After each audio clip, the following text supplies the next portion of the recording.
결혼기념일 밤 기다리던 남편은 시어머니와 임신한 상간녀의 손을 잡고 나타났습니다. 시어머니는 수표를 던지며 잔인한 최후 통보를 날렸습니다. 이 옷 받고 꺼져. 내 아들에게는 너처럼 알도 못 낳는 암탉은 필요 없어.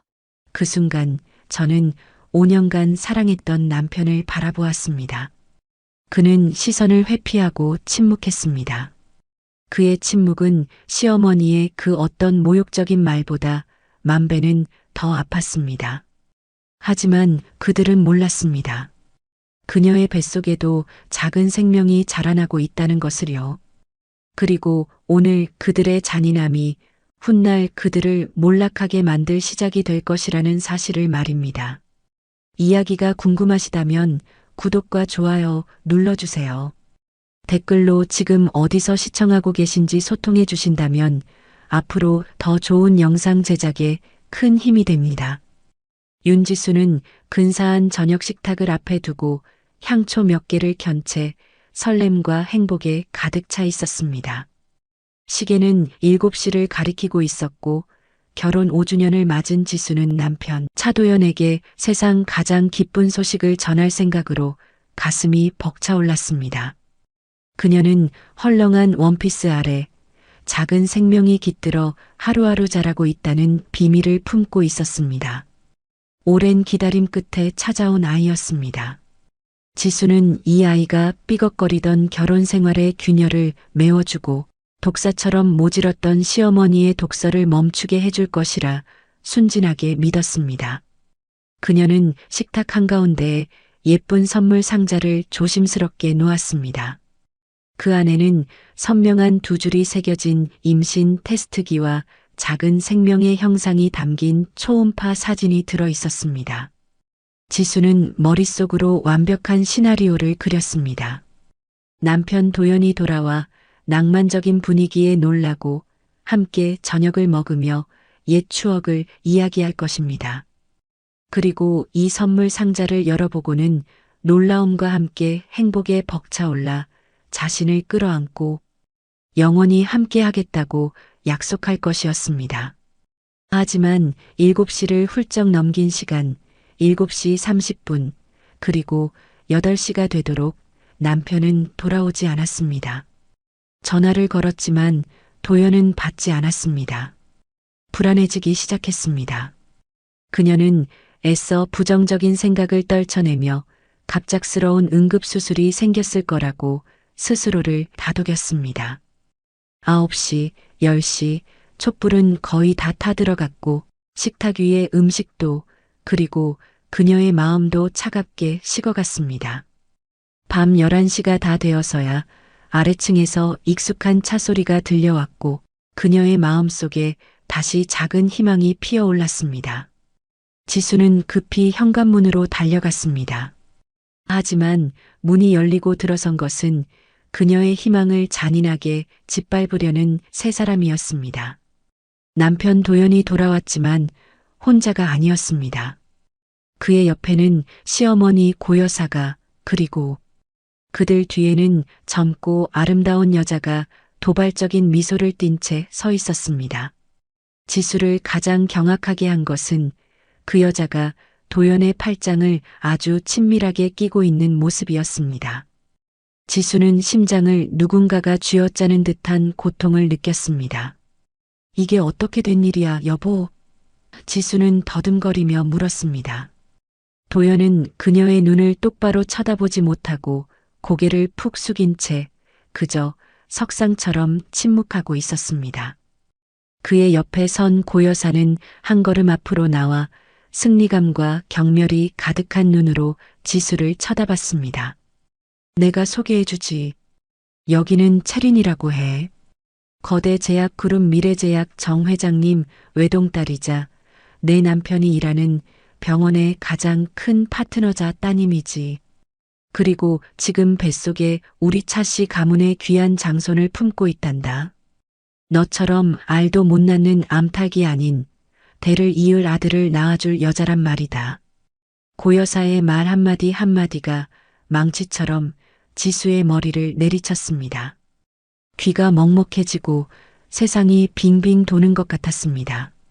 남편이 바람을 피웠고 다른 여자와 아이까지 가졌는데 그 여자가 하필이면 그룹 회장 딸이라니. 그럼 세 분이 이렇게 한꺼번에 저를 찾아온 이유는 뭔가요? 지수는 마음이 갈기갈기 찢어졌지만 목소리가 떨리지 않도록 안간힘을 썼습니다. 똑똑하긴. 우리가 널 찾아온 건 선택권을 주기 위해서야. 인도적인 선택권. 고 여사는 비웃었습니다. 그녀는 가방에서 서류 뭉치와 수표 한 장을 꺼내 식탁 위에 휙 던졌습니다. 이건 이혼 서류야. 도연이는 이미 사인했고, 이건 5억 원. 이 돈 받고 서류에 사인한 다음 당장 이 집에서 꺼져. 네 5년 청춘에 대한 우리 집안의 적선이라고 생각해. 5억 원. 적선. 그 단어들이 어찌나 치욕스러운지요. 지수는 남편 도연을 바라보며 마지막 해명, 마지막 보호를 기대했습니다. 하지만 도연은 여전히 고개를 숙인 채 침묵하며 두 주먹만 꽉 쥐고 있었습니다. 그의 침묵은 고 여사의 그 어떤 모욕적인 말보다 만 배는 더 아팠습니다. 그는 명예와 돈을 선택하고 지수와 그들의 5년 세월을 버린 것이었습니다. 상간녀 체리는 소파에 다리를 꼬고 앉아 거만한 자세로 지수를 쳐다봤습니다. 그녀는 배를 슬쩍 어루만지더니 승리자의 눈빛으로 지수를 보았습니다. 지수 씨, 좀 눈치가 있어야죠. 도연 씨는 날 사랑하고 난 도연 씨한테 지수 씨가 평생 줄 수 없는 성공을 줄 수 있어요. 돈 받고 그냥 가세요. 상황 피곤하게 만들지 말고. 피곤하게요? 웃기네요. 이 비극을 만든 건 당신들이면서 이제 와서 나더러 피곤하게 만들지 말라고요? 무릎 위에 놓인 지수의 손이 불현듯 꽉 쥐어졌습니다. 그리고 그녀는 천천히 그 손을 들어 그녀의 헐렁한 원피스 위에 살며시 얹었습니다. 이곳에도 작은 생명이 하루하루 자라고 있었습니다. 지수와 도연의 아이가 말입니다. 하지만 그녀는 이 사실을 말할 수 없다는 것을 알았습니다. 지금 말해봤자 아이를 이용해 더 이상 내 것이 아닌 남자를 붙잡으려는 자기 비하일 뿐입니다. 그녀의 아이는 감정을 구걸하는 엄마가 아니라 강인한 엄마 곁에서 더 나은 삶을 살 자격이 있었습니다. 무서울 정도로 차가운 냉정이 지수의 영혼을 지배했습니다. 고통은 경멸로 변했고 경멸은 그녀에게 기이한 힘을 주었습니다. 지수는 천천히 일어섰습니다. 그녀는 테이블 위에 5억 원짜리 수표를 집어들었습니다. 고 여사와 체리는 만족스러운 미소를 지었습니다. 지수가 받아들였다고 생각했겠지요. 하지만 그들의 놀란 눈앞에서 지수는 그 수표를 갈기갈기 찢어버렸습니다. 당신들 돈 필요 없어요. 지수는 또박또박 단호하게 말했습니다. 내 사랑은 그런 더러운 돈으로 살 수 있는 게 아니니까. 그녀는 펜을 들어 이혼 서류에 자신의 이름을 썼습니다. 갈게요. 하지만 당신들이 쫓아내서가 아니라 당신들 같은 사람들과 한 지붕 아래 있는 게 역겨워서 가는 겁니다. 말을 마친 지수는 뒤돌아 침실로 향했습니다.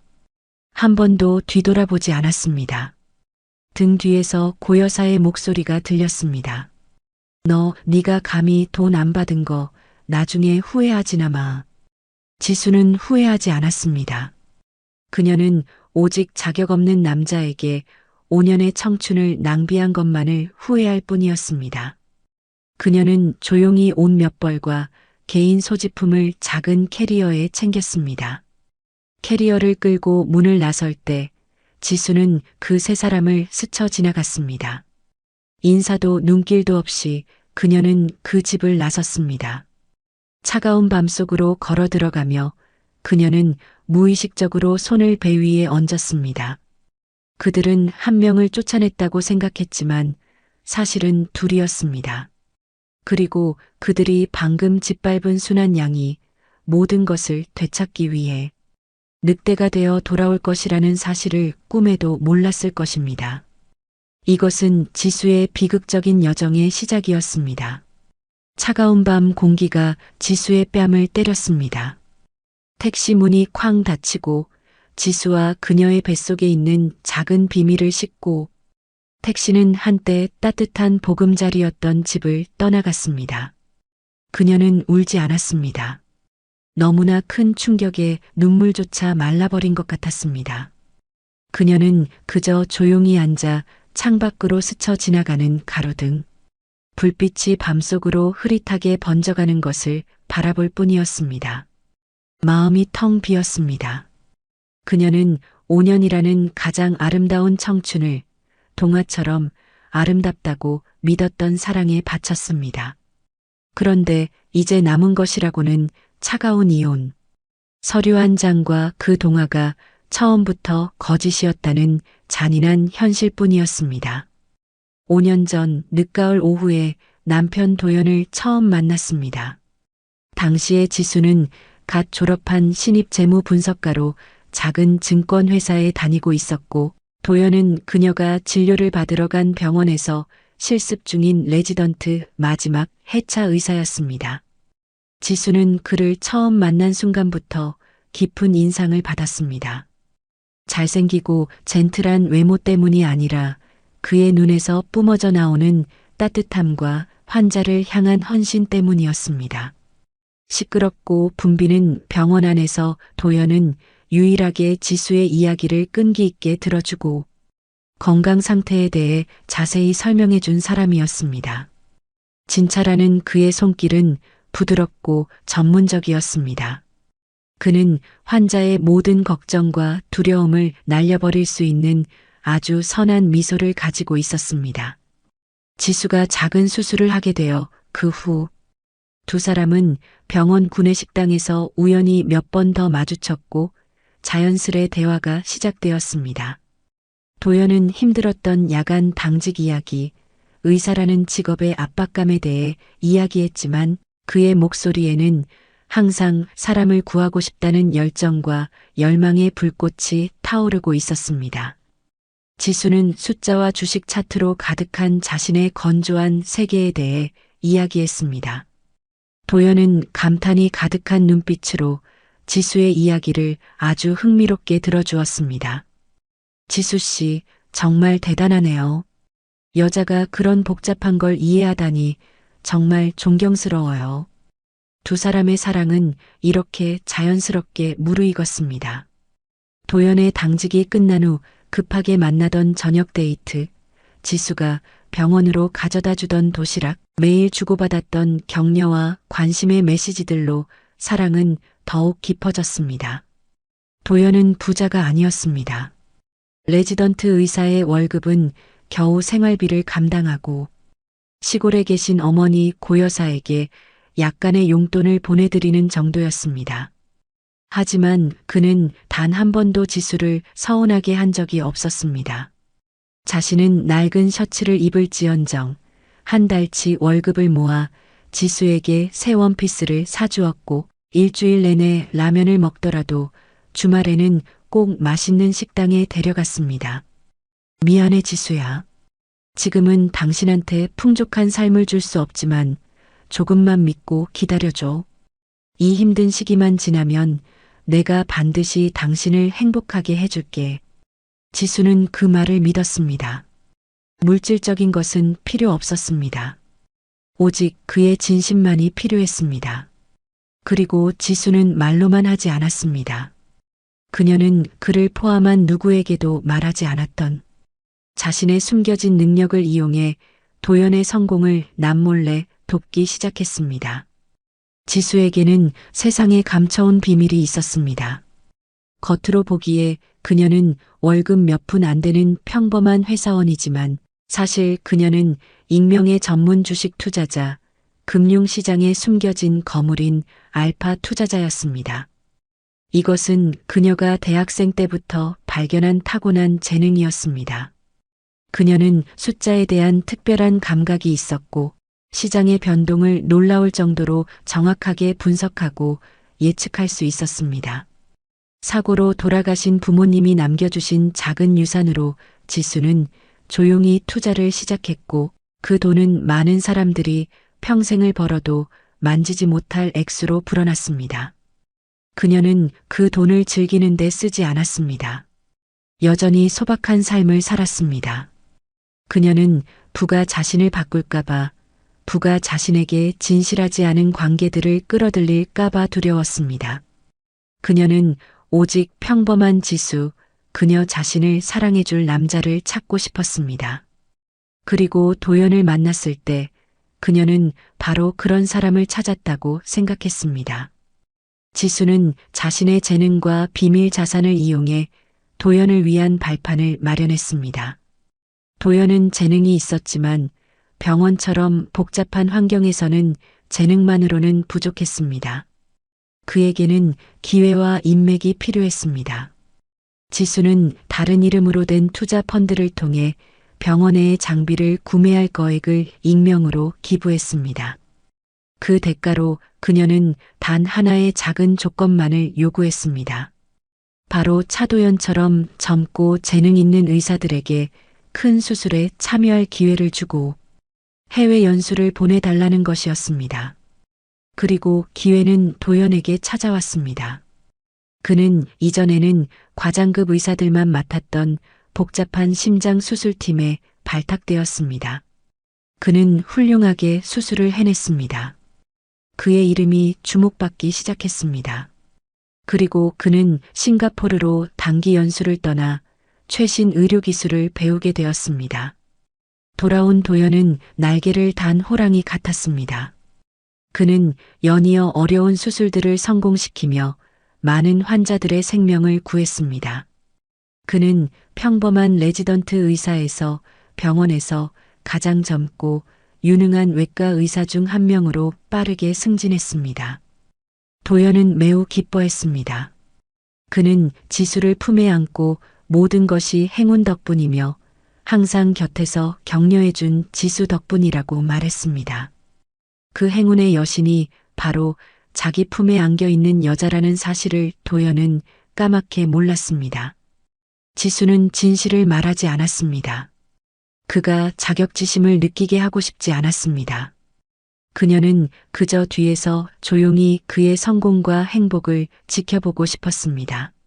그녀는 자신의 침묵의 희생이 영원한 사랑으로 보답받을 것이라고 순진하게 믿었습니다. 5년 동안 지수는 자신이 가진 모든 것을 바쳐 그 사랑과 그의 성공을 키웠습니다. 그녀가 직접 도연을 위해 꽃길을 깔아주었던 것입니다. 하지만 도연이 그 길을 걸어갈 때 그의 곁에 있는 사람이 자신이 아닐 것이라고는 지수는 상상도 못했습니다. 남편 도연이 병원에서 확고한 위치를 잡은 후 두 사람은 결혼을 결심했습니다. 지수가 오랫동안 기다려온 결정이었습니다. 하지만 그때부터 그들의 사랑 이야기에 첫 균열이 생기기 시작했습니다. 그리고 그 균열을 만든 사람은 다름 아닌 도연의 어머니 고여사였습니다. 처음 도연이 지수를 집에 데려가 소개했을 때 고여사는 겉으로는 반갑게 지수를 맞아주었습니다. 하지만 그 미소 뒤에서 지수는 그녀의 눈빛에 담긴 차가운 계산과 탐색을 느낄 수 있었습니다. 그녀는 지수의 성격이나 일에 대해서는 묻지 않고 부모님은 뭐 하시니? 형제는 몇이고 월급은 얼마나 받니? 같은 질문들만 했습니다. 지수가 부모님 두 분 다 돌아가셨고 평범한 집안이라고 답하자 고여사의 입가에서 미소가 살짝 사라졌습니다. 그때부터 그녀는 아들의 사랑에 노골적으로 개입하기 시작했습니다. 그녀는 도연에게 자주 전화를 걸어 지수가 그에게 어울리지 않는다고 슬쩍 흘렸습니다. 도연아, 너 이제 이름 있는 의사인데. 아내는 그냥 사랑하는 사람이 아니라 내 성공에 도움이 될 수 있는 사람이어야지. 지수가 착하긴 하지만 그런 아이는 나중에 내게 짐만 될 거야. 차라리 시립병원장 딸은 어떠니? 예쁘고 집안도 좋잖아. 그런 여자랑 결혼하면 내 앞길이 훨씬 더 탄탄해지지 않겠니? 처음에는 도연은 어머니에게 반박했습니다. 엄마, 그렇게 말씀하지 마세요. 난 지수 그 자체를 사랑하는 거지 다른 건 필요 없어요. 누구 도움 필요 없어요. 내 능력으로 성공할 수 있으니까요. 그의 말을 듣고 지수는 무척 감동했습니다. 그녀는 그들의 사랑이 모든 편견을 이겨낼 만큼 크다고 믿었습니다. 그래서 그들은 그렇게 사랑의 결실로 드디어 결혼을 했습니다. 그렇지만 행복한 결혼 생활도 잠시 또 다른 인물이 나타나 모든 것을 바꿔놓았습니다. 바로 정채린이었습니다. 그녀는 도연이 일하는 병원의 전략적 파트너이자 최대 후원사인 거대 제약그룹 미래제약 정 회장의 외동딸이었습니다. 채린은 아름답고 똑똑했지만 매우 거만했습니다. 그녀는 원하는 것은 무엇이든 가질 수 있었고 할 수 있었습니다. 그래서 결혼을 하고 이혼을 하고를 반복하고 있었죠. 이번에 그녀가 원하는 것은 바로 차도연이었습니다. 그녀는 도연에게 아내가 있다는 사실을 무시하고 공개적으로 그를 쫓아다녔습니다. 그녀는 지수 같은 평범한 여자는 감히 흉내낼 수 없는 방법들을 사용했습니다. 그녀는 도연에게 수많은 비싼 명품 선물을 안겼고 아버지의 인맥을 이용해 도연이 거절할 수 없는 기회들을 만들어 주었습니다. 채리는 업무를 핑계로 도연을 고급 레스토랑이나 상류층 클럽으로 자주 불러냈습니다. 그녀는 도연에게 다른 세상, 즉 권력과 명예, 그가 한 번도 경험해 보지 못한 세상을 보여주었습니다. 그리고 무엇보다 그녀는 도연의 어머니인 고여사의 야망을 정확히 꿰뚫었습니다. 고여사는 채린이 회장 딸이라는 것을 알고는 금이라도 발견한 듯 기뻐했습니다. 그녀는 채린을 황금 같은 며느리, 아들의 밝은 미래를 열어줄 만능 열쇠처럼 여겼습니다. 그녀는 노골적으로 두 사람을 엮어주기 시작했습니다. 고여사는 채린을 자주 집에 초대해 식사를 대접했고 친딸보다 더 살갑게 대했습니다. 반대로 지수에게는 더욱 가혹하고 까다롭게 굴었습니다. 지수가 있을 때마다 그녀는 일부러 채린 이야기를 꺼내며 칭찬을 늘어놓고는 지수를 향해 비꼬았습니다.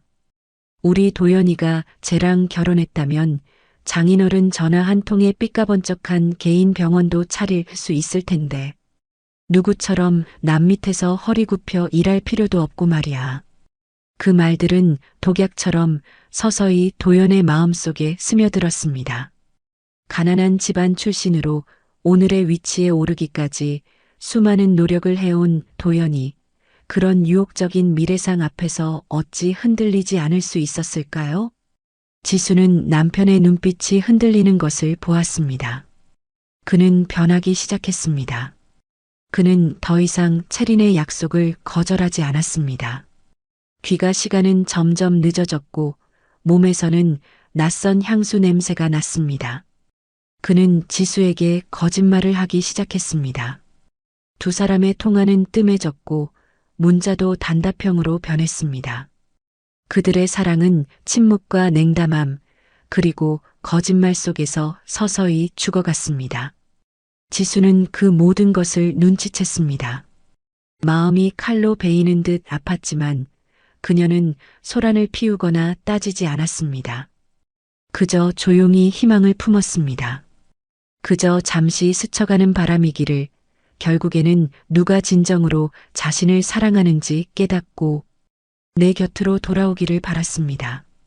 지수는 그들의 5년 사랑을, 도연이 했던 약속들을 순진하게 믿었습니다. 하지만 그녀는 몰랐습니다. 남자의 마음이 변하고 야망이 사랑보다 커지면 모든 희망은 무의미해진다는 것을 말입니다. 균열은 점점 더 커졌고 그들의 결혼이 산산조각날 날은 그 어느 때보다 가까워지고 있었습니다. 사랑하는 사람에게 배신당하는 것보다 더 큰 고통은 없을 것입니다. 지수는 우연히 채린의 친구들이 사회관계망 서비스에 올린 두 사람의 사진들을 보았습니다. 그들은 고급 레스토랑에서 함께 식사하고 화려한 파티에 함께 참석했습니다. 도연은 아주 오랜 시간 동안 지수에게 보여주지 않았던 눈빛으로 채린을 바라보고 있더군요. 흠모와 열정이 뒤섞인 눈빛이었습니다. 그 사진들을 볼 때마다 지수의 심장은 수천 개의 바늘로 찔리는 것 같았습니다. 하지만 지수는 소란을 피우지 않았습니다. 쫓아가서 머리채를 잡거나 그들의 관계를 폭로하지도 않았습니다. 그저 침묵했습니다. 어쩌면 그는 어쩔 수 없었을 거야. 일 때문에 필요한 사교 관계일 뿐이야. 라며 스스로를 속이고 도연을 변호할 이유를 찾았습니다. 지수는 어떻게든 관계를 붙잡으려 했고 5년간의 정이 조금이라도 남아있기를 바랐습니다. 그녀는 더 완벽한 아내가 되려고 노력했습니다. 더 맛있는 음식을 배우고 집을 더 깨끗하게 청소하고 도연이 돌아올 때마다 더 예쁘게 차려입었습니다. 그녀의 부드러움과 인내가 도연을 되돌릴 수 있을 거라 희망했습니다. 하지만 그녀는 틀렸습니다. 지수의 침묵은 도연을 깨우치지 못했고 오히려 그를 더 대담하게 만들었습니다. 도연은 지수의 인내를 어리석음으로 그녀의 침묵을 동의로 여겼습니다. 그는 더 이상 숨기지 않았습니다. 어떤 날은 자정이 넘어들어왔는데 온몸에서 지수가 쓰는 은은한 향이 아닌 낯설고 비싼 여자의 향수 냄새가 진동했습니다. 셔츠 깃에는 립스틱 자국까지 묻어 있었습니다. 지수가 묻자 도연은 더 이상 변명하려 하지 않았습니다. 그는 그저 지수의 손을 뿌리치며 피곤하고 차가운 목소리로 말했습니다. 그만 좀 물어봐. 피곤해. 시어머니 고여사는 아주 흡족해 했습니다. 그녀는 지수의 고통을 자신의 승리로 여겼습니다. 그녀는 끊임없이 지수의 상처에 소금을 뿌렸습니다. 채린이 집에 올 때마다 그녀는 일부러 지수를 불러내 귀한 손님에게 차를 따르고 과일을 깎게 했습니다. 그녀는 아들과 그의 애인이 애정 행각을 벌이는 모습을 지수가 직접 보게 하고 싶어 했습니다. 지수가 굴욕감과 고통을 느껴 스스로 물러나게 만들고 싶었던 것입니다. 우리 지수 참 착하고 순종적이야.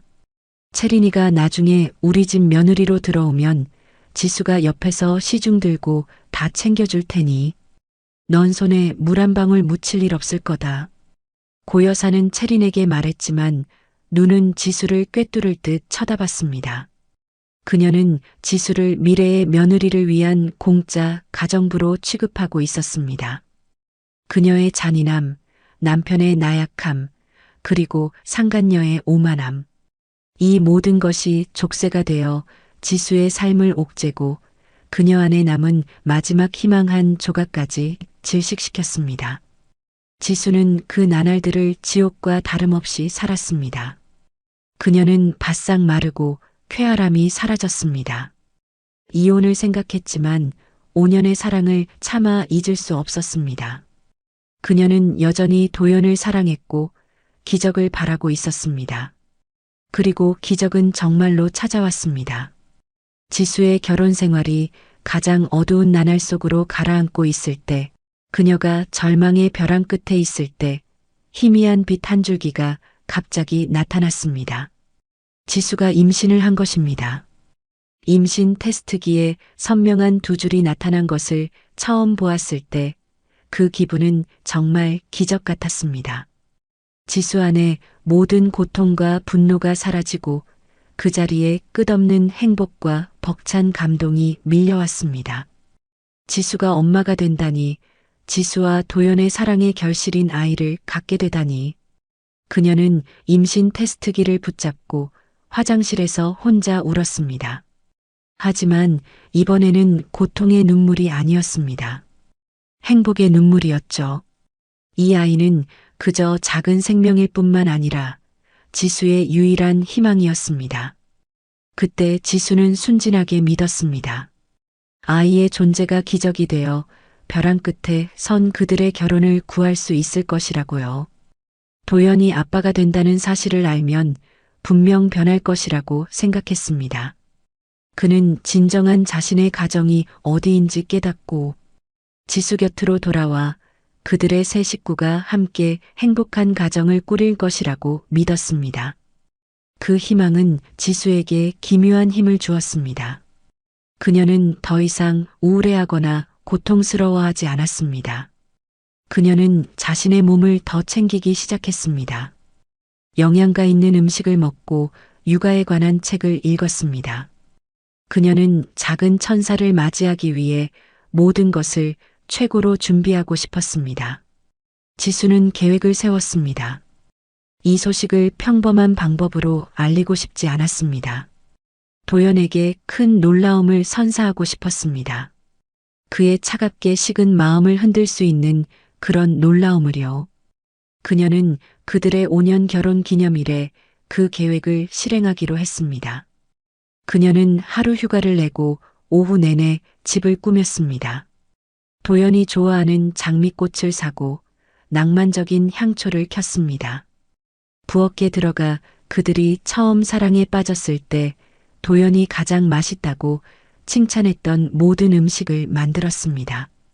그녀는 가장 행복했던 시절의 분위기를 재현해서 그들이 얼마나 서로를 사랑했는지 도연에게 상기시켜주고 싶었습니다.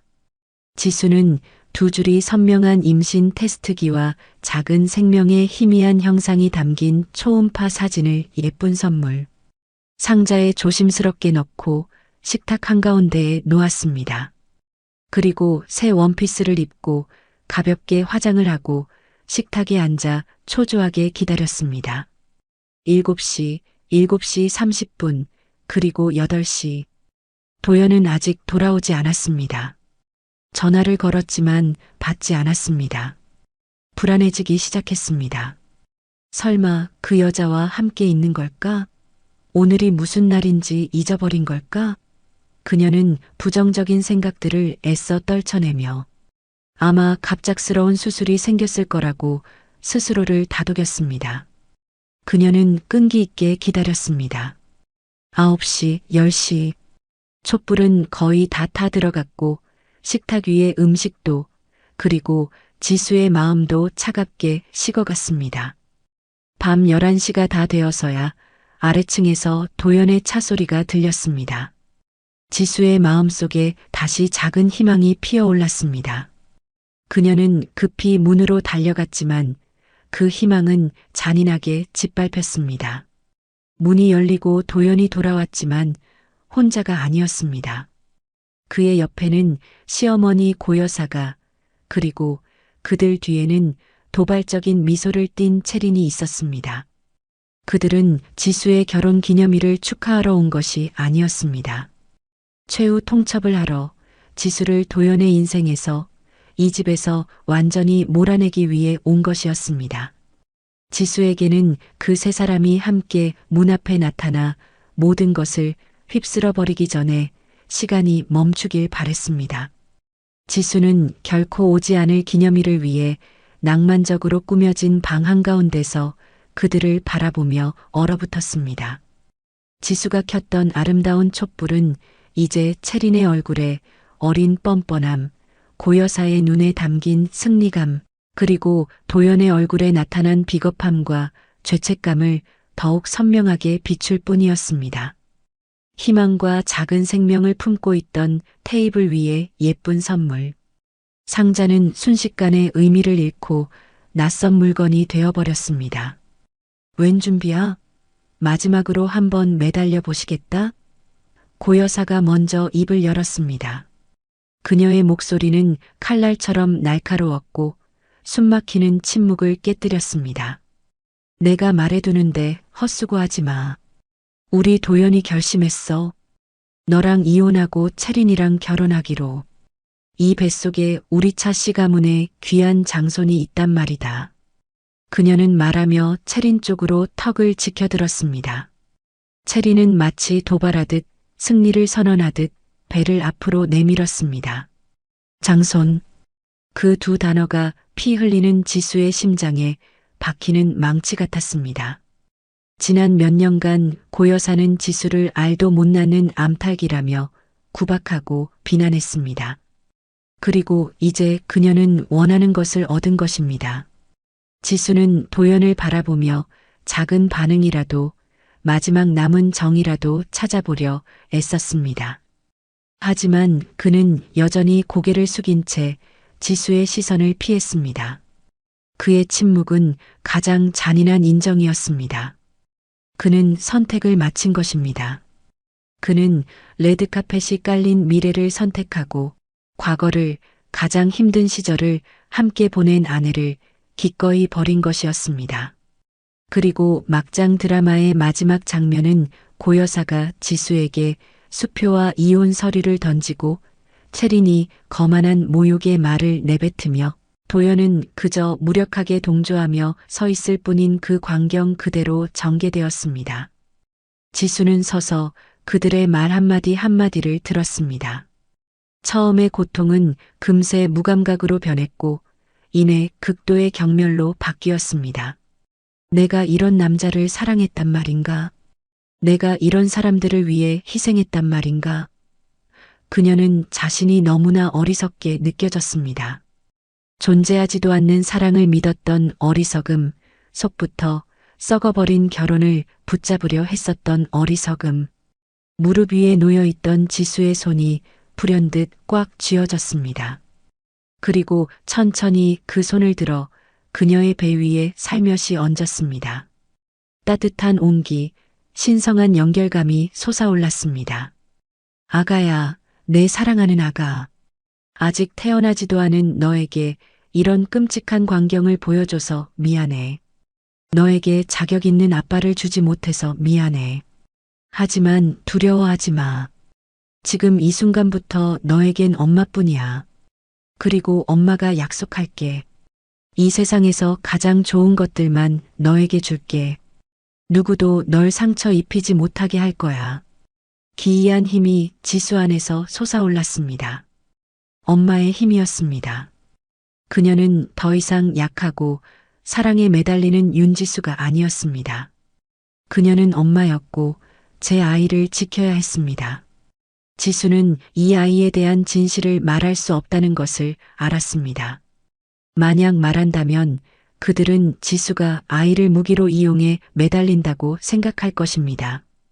혹은 더 나쁘게는 아들이라는 사실을 알게 되면 지수에게서 아이를 빼앗으려 할지도 모릅니다.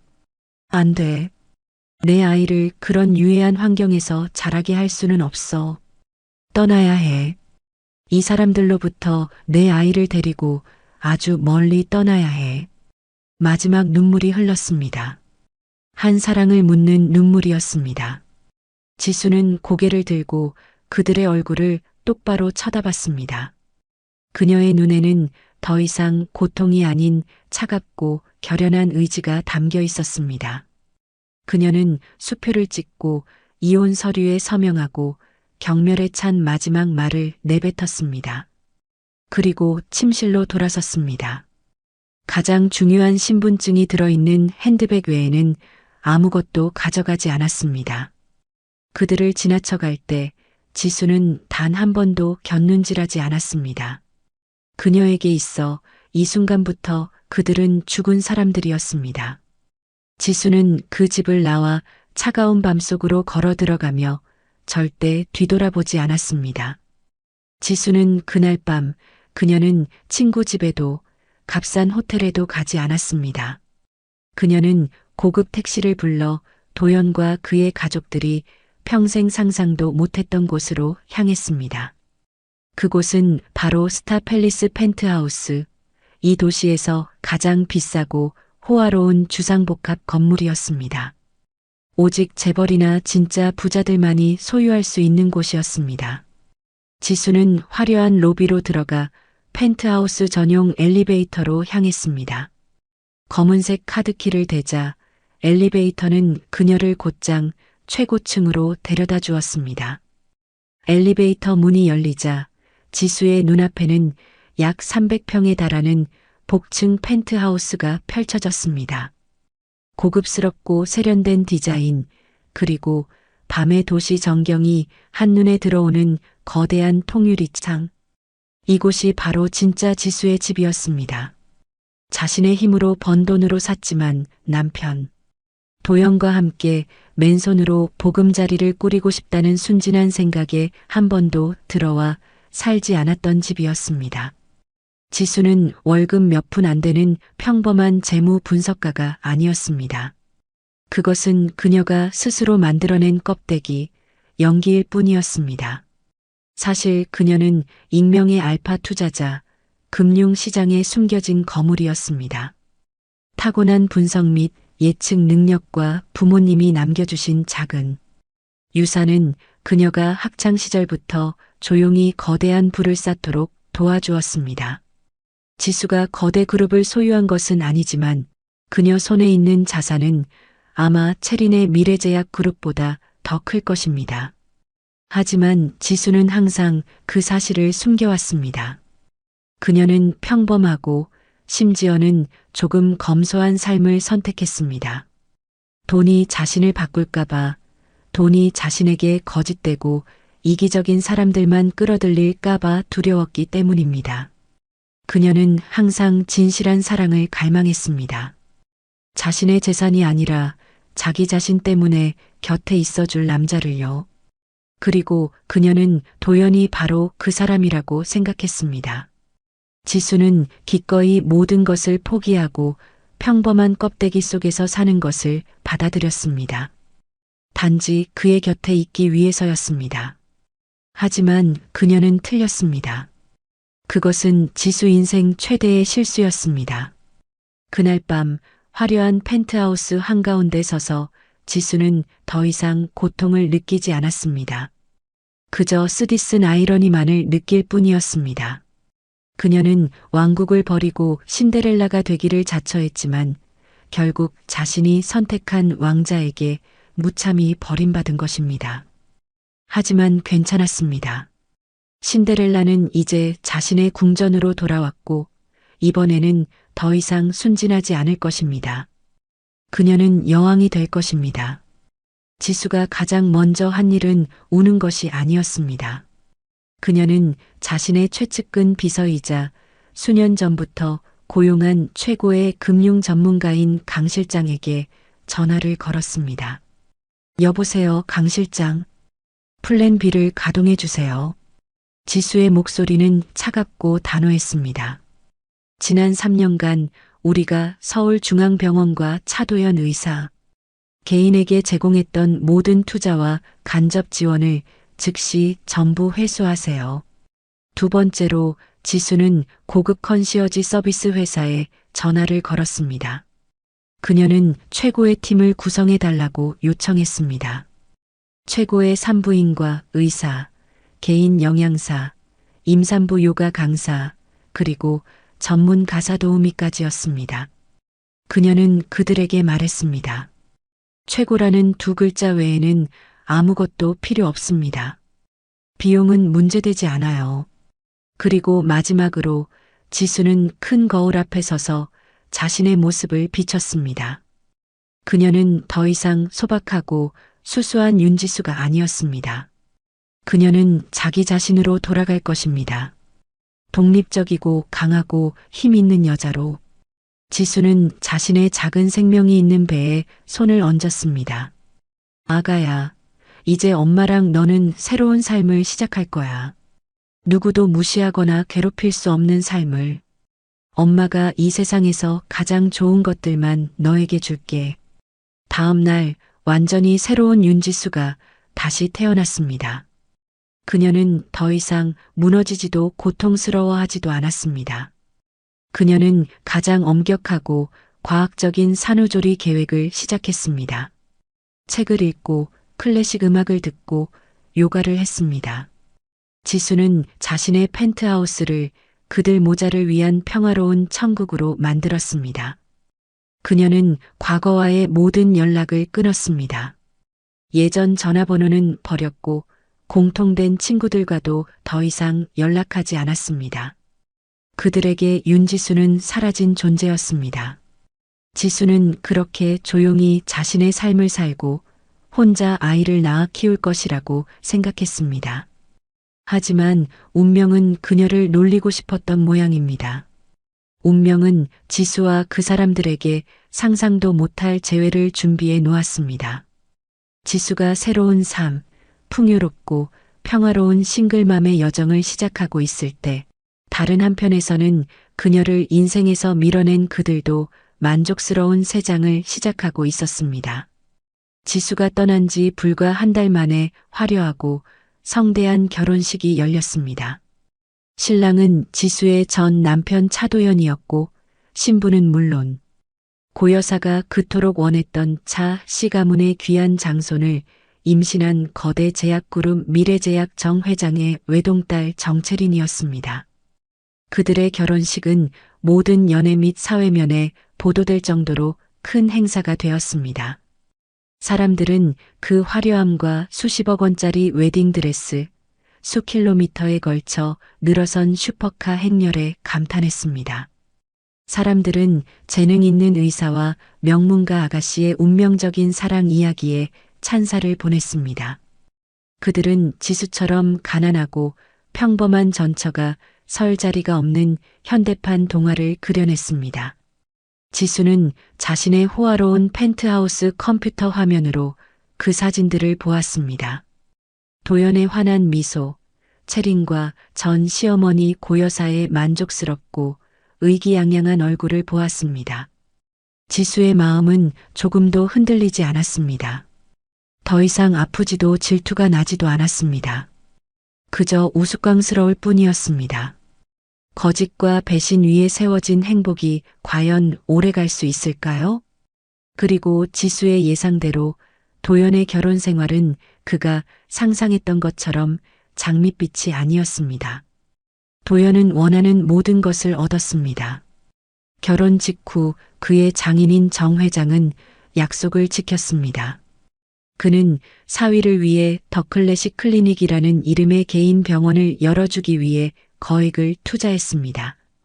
병원은 최고의 위치에 자리 잡았고 최신 의료 장비로 가득 찼으며 모든 매체를 통해 대대적으로 홍보되었습니다.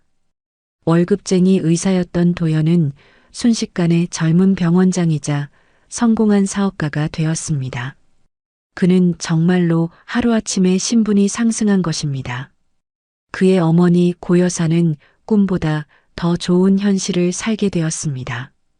그녀는 사돈댁이 아들에게 선물한 호화로운 빌라로 이사했습니다. 가사 도우미들이 있었고 기사가 딸린 차가 있었습니다. 그녀는 매일 스파에 가고 쇼핑을 하며 상류층 파티에 참석하는 것이 일이었습니다. 그녀는 가는 곳마다 유능한 아들과 보석 같은 며느리에 대해 자랑했습니다. 그녀는 만족감의 정점에 도달했습니다. 하지만 그 화려한 겉모습 뒤에는 그리 유쾌하지 않은 진실이 있었습니다.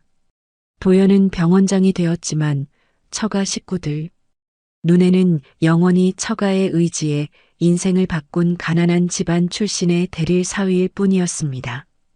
그의 장인인 정 회장은 매우 독단적이고 가부장적인 사람이었습니다.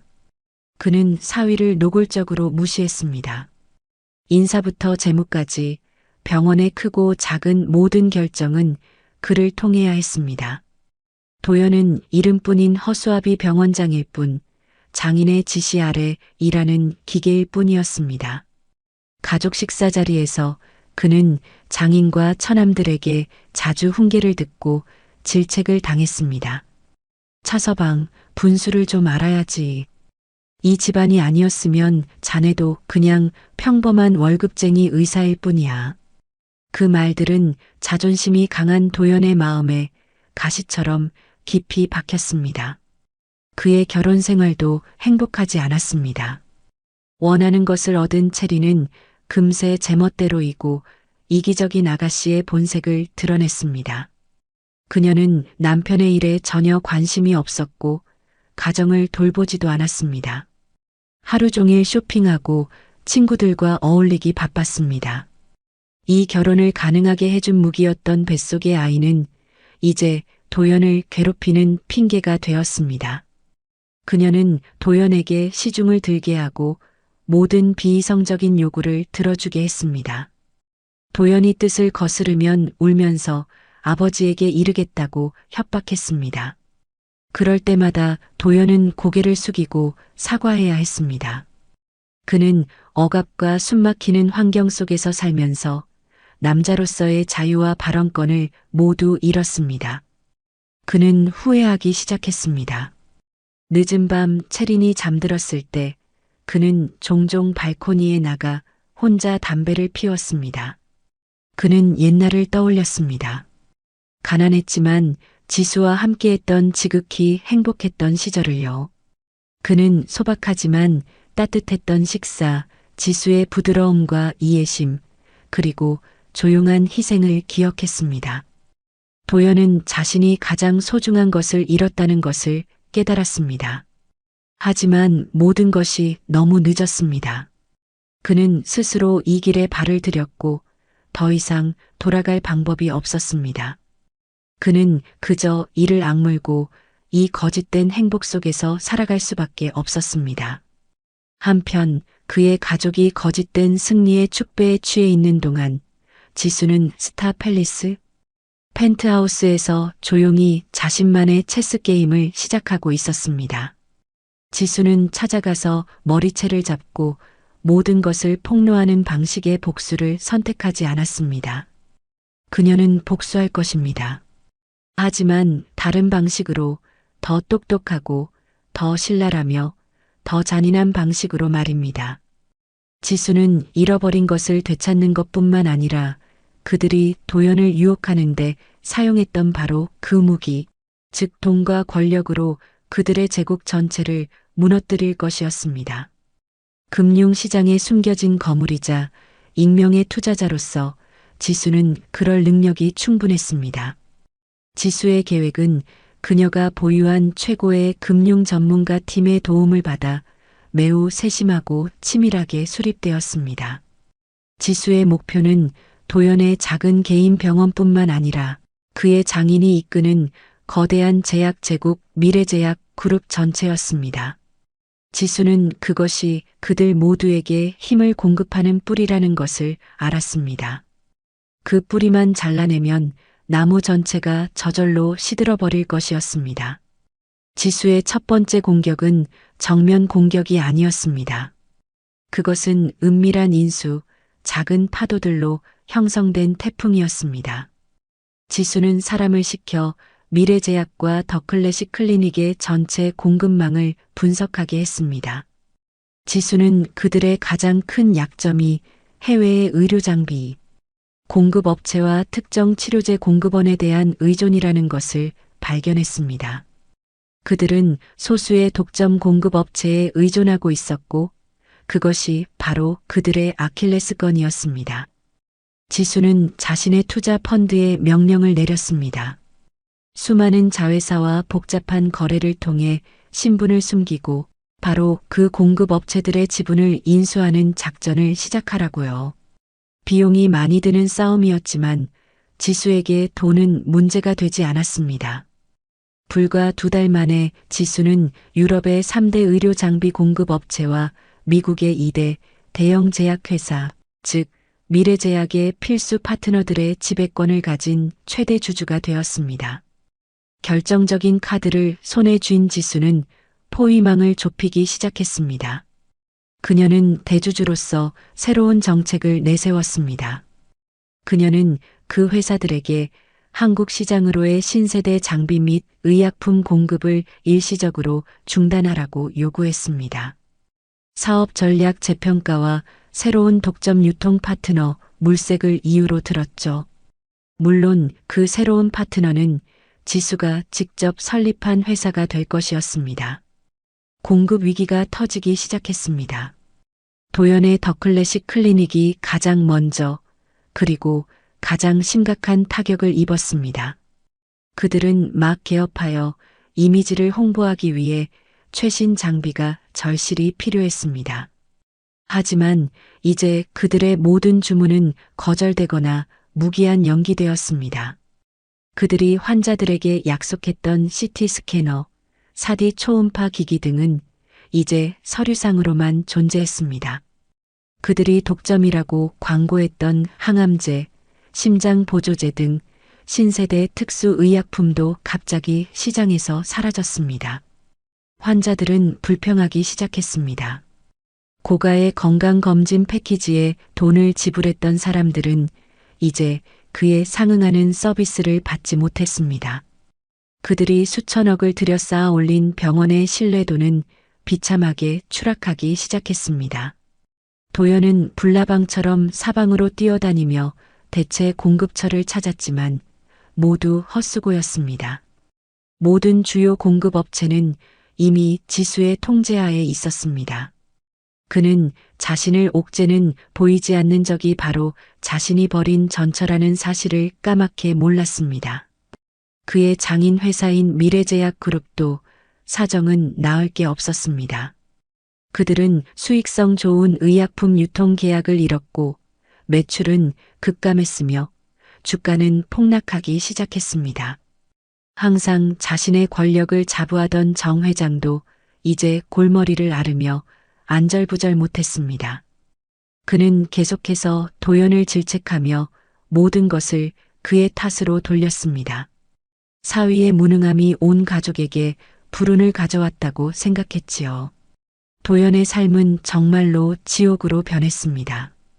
일은 위태롭고 집에 오면 장인에게 구박받고 아내는 요구하고 질투하기 바빴습니다. 그는 불면증에 시달리며 심각하게 체중이 줄었습니다. 도연은 맞바꾼 대가를 깨달았지만 이 태풍이 이제 막 시작되었다는 사실은 아직 몰랐습니다. 지수의 다음 공격은 훨씬 더 잔혹할 것이었습니다. 그것은 도연의 경력뿐만 아니라 그 안에 남은 마지막 희망 한 조각까지 완전히 무너뜨릴 것이었습니다. 그리고 그것은 도연이 가장 예상치 못한 날, 예상치 못한 순간에 닥칠 것이었습니다.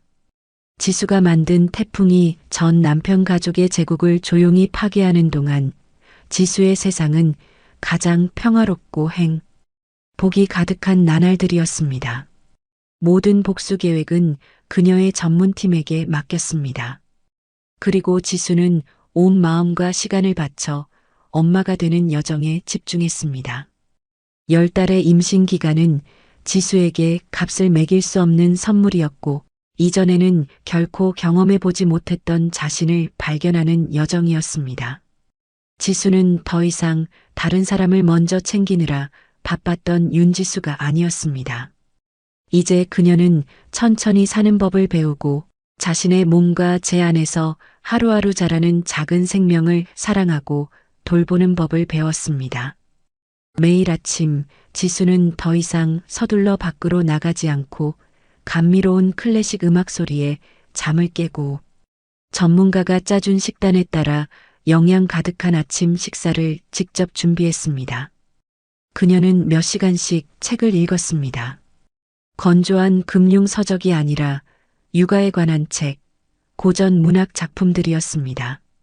지수는 자신의 아이가 뱃속에서부터 가장 좋고 순수한 것들을 접하기를 바랐습니다. 지수의 스타 팰리스 펜트하우스는 지상낙원으로 변했습니다. 곳곳에 푸른 식물과 신선한 꽃이 가득했습니다. 그녀는 큰 방 하나를 아기방으로 꾸미고 직접 디자인 아이디어를 내고 가구 하나, 작은 장난감 하나까지 신중하게 골랐습니다. 모든 것은 최고급, 가장 안전한 것이어야 했습니다. 그녀는 자신의 아이가 완벽한 환경에서 태어나고 자랄 수 있도록 최고의 전문가들을 부르는데 돈을 아끼지 않았습니다.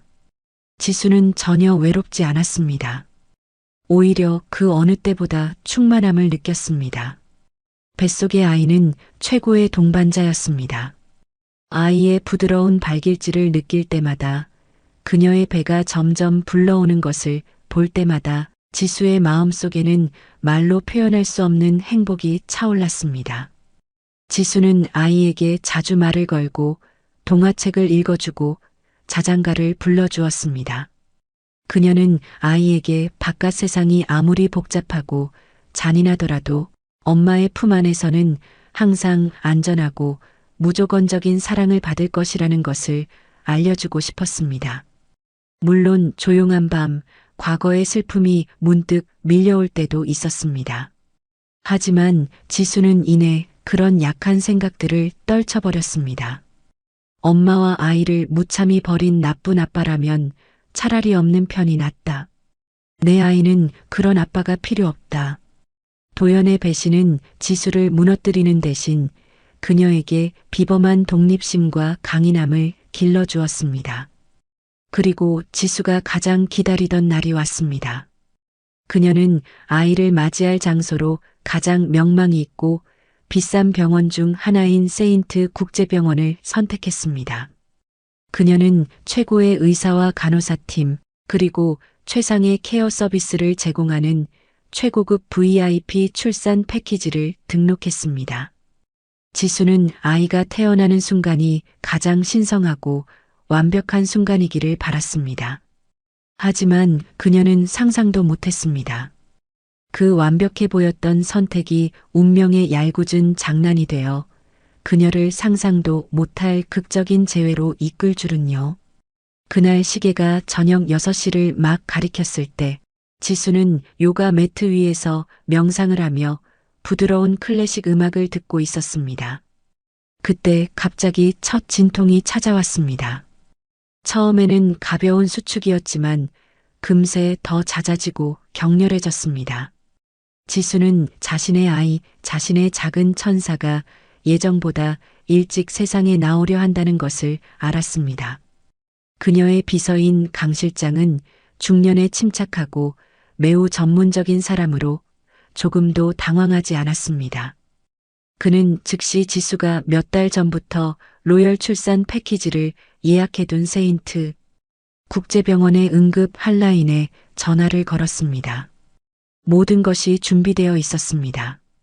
최고급 분만실, 한국 최고 의료시설과 의료진까지 모두가 지수를 맞이할 준비가 되어 있었습니다.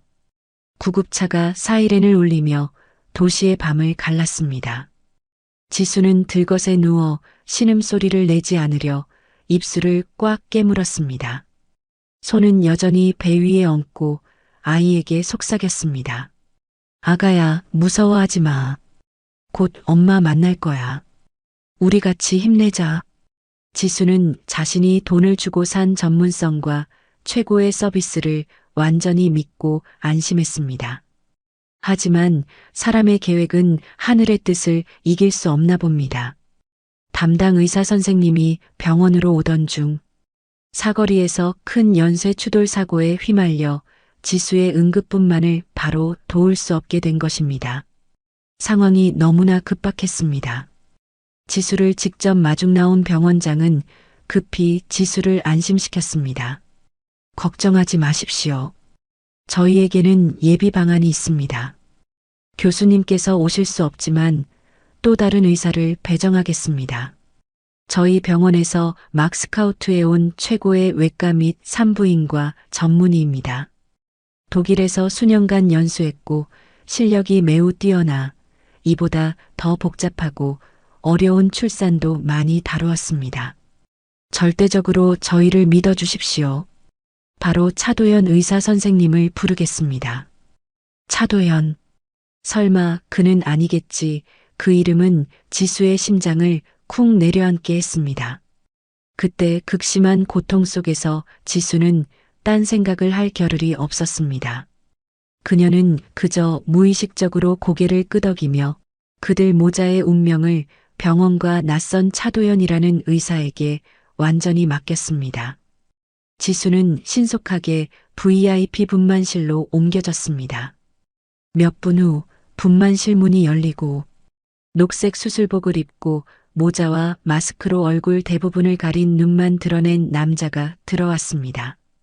그는 급하지만 매우 안정적인 걸음으로 걸어왔고 그의 모습에서는 최고의 의사다운 자신감과 전문성이 느껴졌습니다.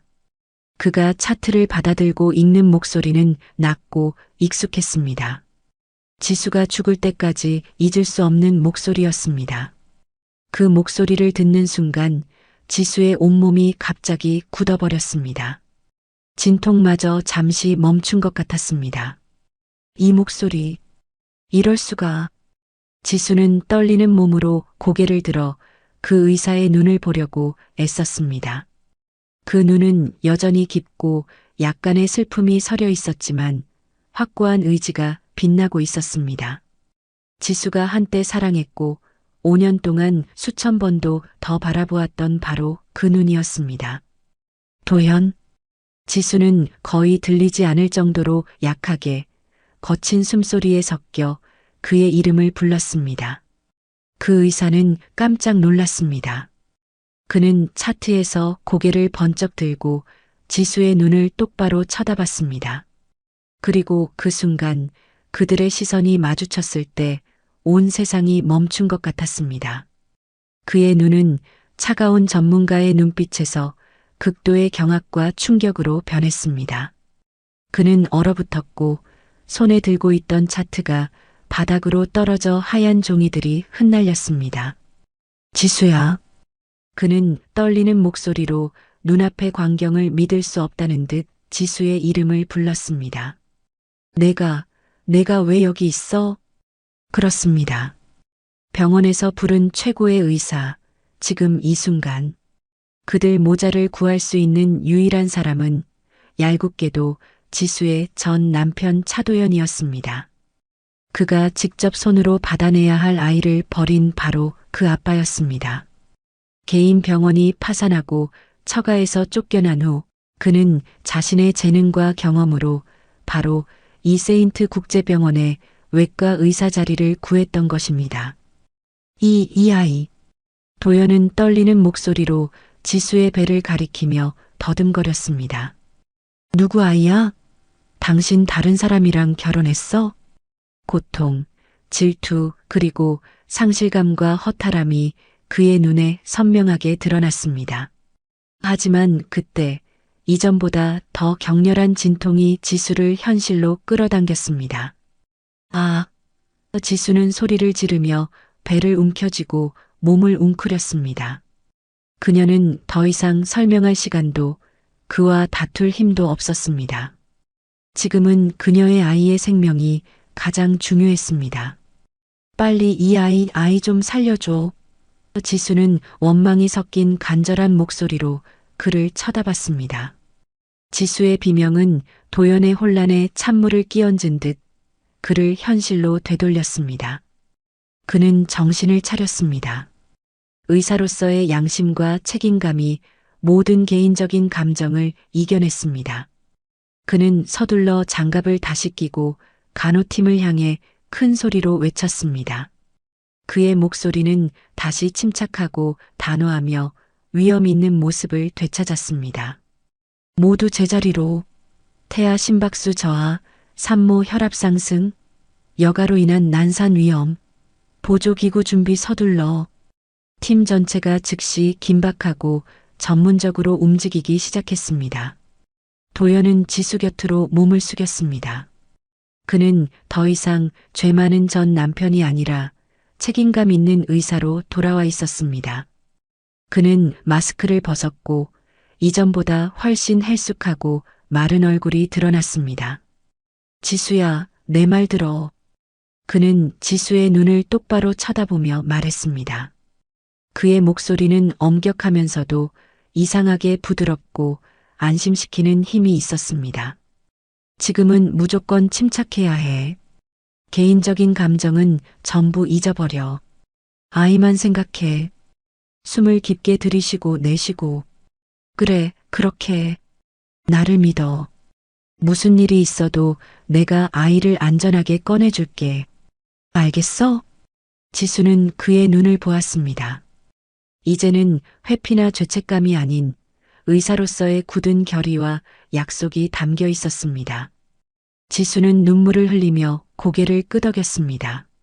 참으로 얄궂게도 지금 지수가 그들 모자의 목숨을 온전히 맡겨야 할 사람이 바로 자신을 배신한 남자였습니다. 하지만 그녀에게는 다른 선택지가 없었습니다. 출산은 예상대로 매우 어렵고 위험했습니다. 여가인데다 조기 진통까지 겹쳐 지수는 기진맥진했습니다. 그들은 곧 제왕절개에 들어갔고 드디어 아기의 울음소리가 터져 나왔습니다. 응애, 응애, 응애. 그 맑고 힘찬 울음소리는 세상에서 가장 아름다운 음악처럼 분만실의 긴장을 깨뜨렸습니다. 아들이에요. 3.2kg. 아주 잘생기고 건강해요. 축하합니다. 간호사가 기쁨에 찬 목소리로 외쳤습니다. 도연은 한동안 움직이지 않고 서 있었습니다. 그는 하얀 수건에 쌓인 작고 붉은 생명체를 품에 안고 있었습니다. 그는 아기를 보다가 다시 지수를 보았습니다. 그의 눈은 커다랗게 뜨여 있었고 말로 표현할 수 없는 충격과 감동으로 가득 차 있었습니다. 그는 아기의 얼굴을 보고 있었습니다. 눈, 높은 코, 심지어 귓바퀴까지 그를 빼닮은 얼굴을요. 모든 의심이 풀렸습니다. DNA 검사도 필요 없었습니다. 보기만 해도 알 수 있었습니다. 이 아기는 바로 그의 핏줄이었습니다. 이 아이. 그는 목이 메어 속삭였습니다. 나를 닮았어. 그리고 그는 고개를 들어 지수를 보았습니다. 그의 눈에는 의심과 함께 희망이 가득했습니다. 지수가 깨어났을 때 도연은 지수야, 사실대로 말해줘. 이 아이 정말 내 아이 맞지? 하고 재차 물었습니다. 지수는 대답하지 않고 그저 피곤함과 만족감이 섞인 미소를 지었습니다. 그녀의 침묵이 가장 명확한 대답이었습니다. 그 순간 도연은 완전히 무너져 내렸습니다. 그는 더 이상 침착하고 유능한 의사가 아니었습니다. 그는 잔인한 진실과 씻을 수 없는 자신의 죄를 마주한 한 남자, 한 아빠일 뿐이었습니다. 그는 아내가 자신의 핏줄을 품고 있다는 사실도 모른 채 그녀를 버렸습니다. 도연은 지수의 병상 옆 분만실 바닥에 무릎을 꿇었습니다. 그는 고개를 숙이고 어깨를 들썩이며 흐느꼈습니다. 죄인의 터져나오는 통곡이었습니다. 미안해. 미안해, 지수야. 아가야 미안하다. 그는 모든 의료진이 경악하는 가운데 그 말들만 되풀이했습니다. 아이가 첫 울음을 터뜨린 순간은 그의 안에 있던 모든 죄책감, 후회, 그리고 뒤늦은 행복이 폭발하는 순간이었습니다. 그 극적이고 눈물겨운 출산 끝에 지수는 세인트 국제병원의 VIP 회복실로 옮겨졌습니다. 병실이라기보다는 작은 스위트룸 같았고 모든 것이 세련되고 고급스럽게 꾸며져 있었습니다. 지수의 아들, 작고 붉은 천사는 침대 옆 예쁜 아기 침대에서 얌전히 누워 잠들어 있었습니다. 지수는 해냈습니다. 혼자 싸워서 아이를 안전하게 이 세상으로 데려왔습니다. 아이의 잠든 얼굴을 볼 때마다 과거의 모든 고통과 굴욕이 사라지는 것 같았습니다. 도연은 의사로서의 임무를 마친 후에도 떠나지 않았습니다. 그는 방 한 구석에 말없는 그림자처럼 조용히 서서 모자에게서 눈을 떼지 못했습니다. 그의 눈빛에는 후회와 안타까움, 그리고 가까이 다가가 아이를 만져보고 싶지만 감히 그러지 못하는 갈망이 가득했습니다. 하지만 그 불안정한 평화는 오래가지 못했습니다. 도연이 미스터리한 VIP 환자의 출산을 도왔고 그 환자가 바로 그의 전처라는 소문이 병원에 금세 퍼져나갔습니다. 그리고 그 소식은 고여사와 체린의 귀에 불길처럼 빠르게 번졌습니다. 그들에게 이것은 용서할 수 없는 모욕이자 도발이었습니다. 그리고 올 것이 오고야 말았습니다. 지수의 병실 문이 노크도 허락도 없이 난폭하게 열리며 천지가 울리는 괴음을 냈습니다. 지수가 다시는 보고 싶지 않았던 두 여자, 고여사와 체린이 들이닥쳤습니다. 그들은 마치 먹잇감을 찢어 밟을 준비가 된 분노한 암사자 같았습니다. 고 여사는 얼굴이 시뻘겋게 달아올라 있었고 체리는 임신 막달임에도 불구하고 아슬아슬한 하이힐을 신고 짙은 화장을 한 채 지수를 산채로 잡아먹을 듯한 불꽃 튀는 눈으로 쏘아보았습니다. 내년이 감히 여기까지 얼굴을 들이밀어. 고 여사가 먼저 소리쳤습니다. 그녀는 지수의 얼굴을 손가락으로 가리키며 찢어질 듯한 목소리로 복도를 울렸습니다. 내 아들한테 차이고 나서도 아직도 달라붙어?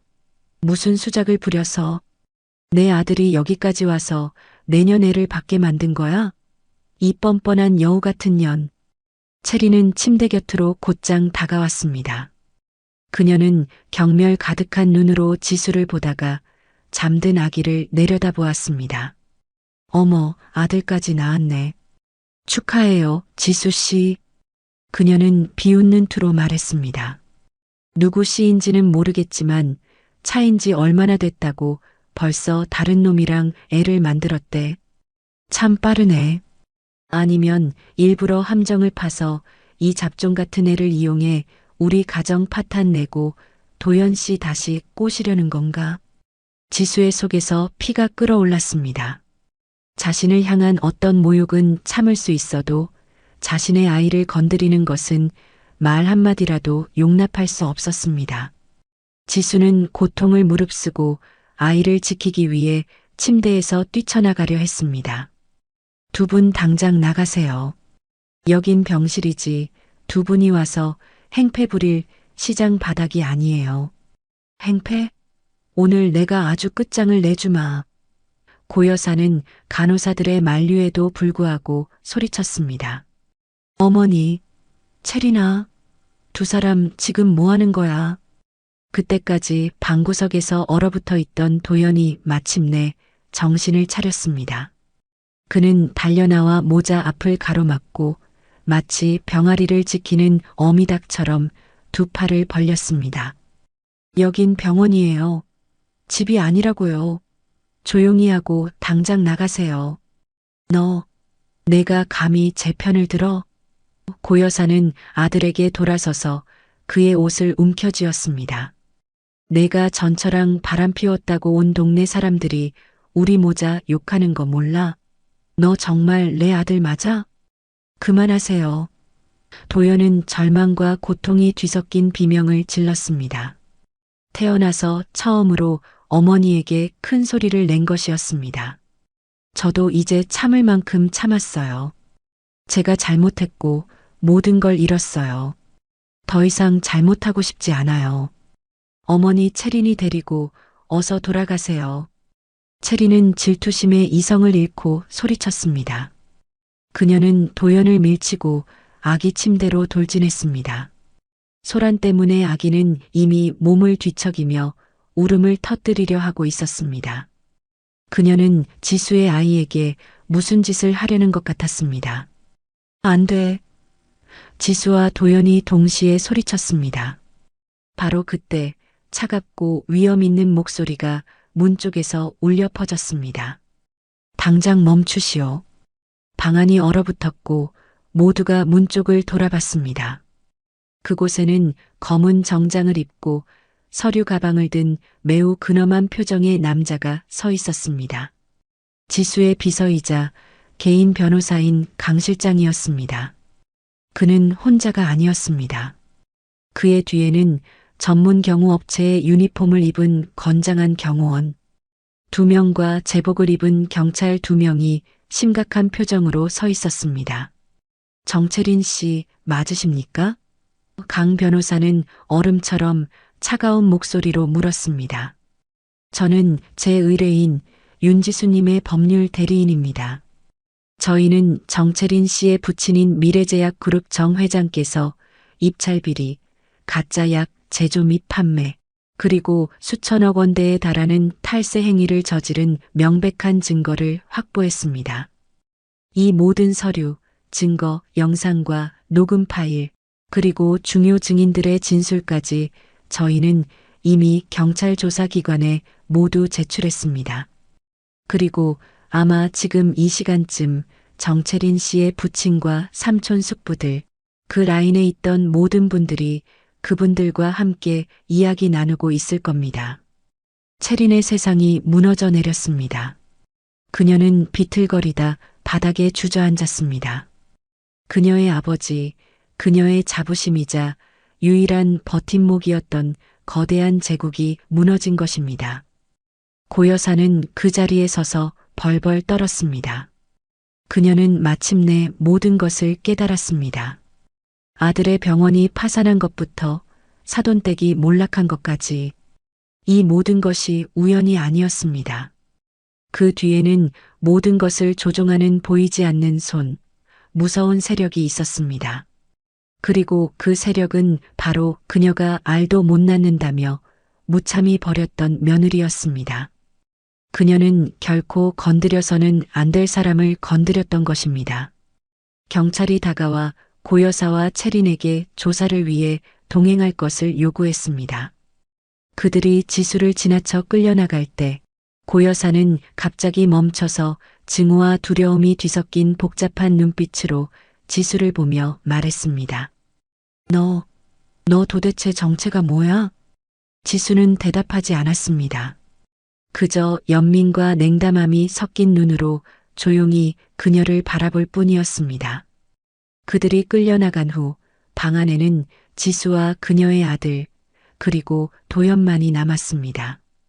도연은 처음부터 끝까지 모든 상황을 지켜보았고 모든 것을 이해했습니다.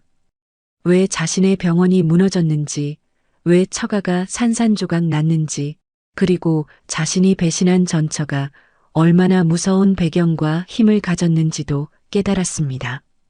그는 제 곁으로 다가와 병상 옆에 무릎을 꿇었습니다. 지수야. 그는 고개를 들어 붉게 충혈된 눈으로 지수를 보았습니다. 죄책감과 절망으로 가득 찬 눈이었습니다. 나 이제 다 알았어. 내가 정말 쓰레기였어. 난 당신의 용서를 받을 자격도 없어. 그래서 다시 돌아와 달라고 애원할 염치도 없어. 딱 한 가지만 부탁할게. 그는 잠든 아들을 바라보았습니다. 내가 저 아이의 아빠가 되게 해줘. 아이에게 보상할 기회를 줘. 아무것도 바라지 않을게. 뭐든지 다 할게. 그냥 아이가 크는 걸 보고 싶어. 아빠라고 부르는 걸 듣고 싶어. 제발, 제발 부탁이야. 그는 바닥에 머리를 박고 모든 것을 잃은 자의 통곡을 쏟아냈습니다. 지수는 그를 보며 망감이 교차했습니다. 그녀는 마침내 마지막 결정을 내렸습니다. 일어나요. 지수는 원망이 조금도 섞이지 않은 평온한 목소리로 말했습니다. 어쨌든 당신은 여전히 내 아이의 아빠야. 그건 변하지 않는 사실이에요. 아이 몸에 흐르는 피는 당신의 피니까. 당신에게서 그 권리를 빼앗을 수도 없고 내 아이가 아빠가 누군지도 모르고 자라게 하고 싶지도 않아. 도연의 눈에 희망의 빛이 번쩍였습니다.